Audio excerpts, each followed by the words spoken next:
Hey friends, this is Pastor Keith for Trinity Chapel, coming to you today with our next installment in Walking Through Westminster as we continue looking at the Westminster Shorter Catechism.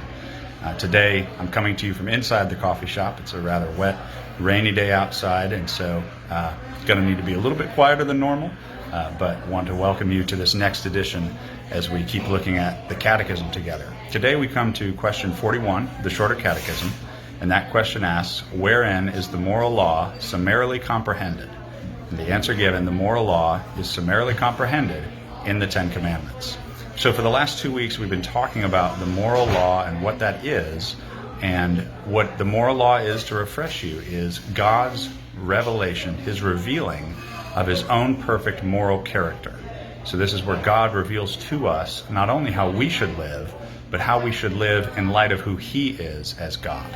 And so what we come to today is the question of where is the moral law summarized for us? That's what it means when it asks the question summarily comprehended. It's just a way of asking, where is it, comprehensively summarized, you might say? Where can I find the best summary of the moral law? And the answer given is that the best place to find the summary of God's moral law is in the Ten Commandments. Now, maybe you grew up in a household where the Ten Commandments were prominent. If you're like me, you probably grew up with the Ten Commandments in a little plaque on the wall, something like that. Maybe you didn't. Maybe you grew up in a Christian home where the Ten Commandments were not emphasized. Especially a lot of us evangelicals, we tend to grow up hearing about how Christianity is a relationship. It's not a religion. It's a relationship with God and not just a list of do's and don'ts, and that's true.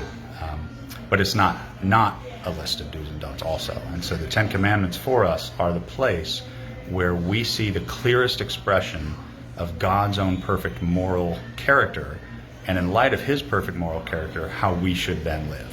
So the Ten Commandments are not to be viewed as sort of this arbitrary list of do's and don'ts that God just kind of invented to force us to fit a certain conformity, to fit into a little cookie-cutter image of the people He wants us to be. But rather, the Ten Commandments are God's place where He tells us how to live in light of who He is.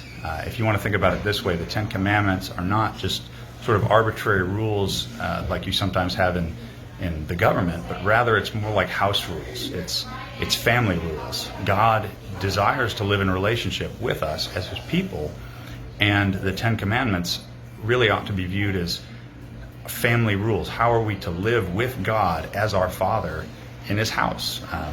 It's Ten Commandments, it's rules flowing out of a relationship and not a relationship that is based on rules. And we'll see more of that in the coming weeks as we look into the Ten Commandments and really see that this is where we learn ultimately how to love one another and how to love God, as Jesus said, which are the first two great commandments, to love God and to love our neighbor as ourself. And so we'll consider those in the coming weeks and really months as we go through the Ten Commandments.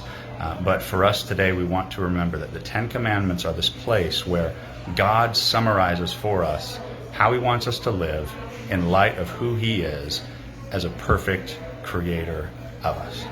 I hope that's encouraging to you. I hope that's helpful as you think through the Ten Commandments and what it means to be in relationship with God.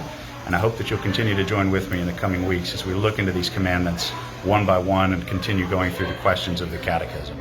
Until then, be blessed and go in the peace of the Lord.